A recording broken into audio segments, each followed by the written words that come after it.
L'alimentation des systèmes électriques est prise en charge par deux batteries 6 volts à décharge profonde en parallèle. Donc tous les systèmes fonctionnent en 12 volts. Les alimentations passent par un fusible de 250 ampères et ensuite vont sur la switch principale. Donc avec l'interrupteur à off, tous les systèmes sont éteints. Ça inclut l'hydraulique, la flèche de signalisation ainsi que le système de chauffage. Tous les systèmes à l'exception du chargeur à batterie qu'on peut brancher par le connecteur ici. Donc avec le système à off, en branchant le chargeur à batterie, il va se mettre en fonction. Pendant les premières secondes, on voit qu'il se met en mode de test.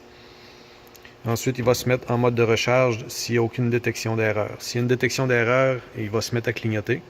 Dans ce cas ici, on voit qu'il s'est mis en mode de recharge.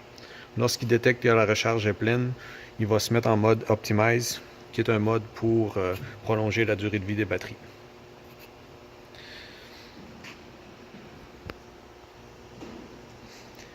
L'alimentation des batteries est aussi reliée au véhicule remorque par le connecteur. Donc le véhicule remorque va aider à maintenir la charge des batteries en cas de fonctionnement prolongé durant la journée.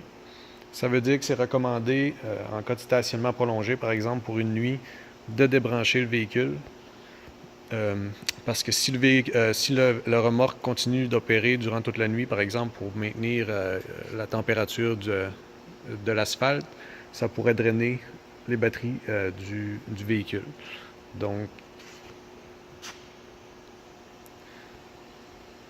c'est à noter que c'est préférable en cas de stationnement prolongé, si on veut maintenir la température des brûleurs en fonction, de garder le chargeur branché en tout temps.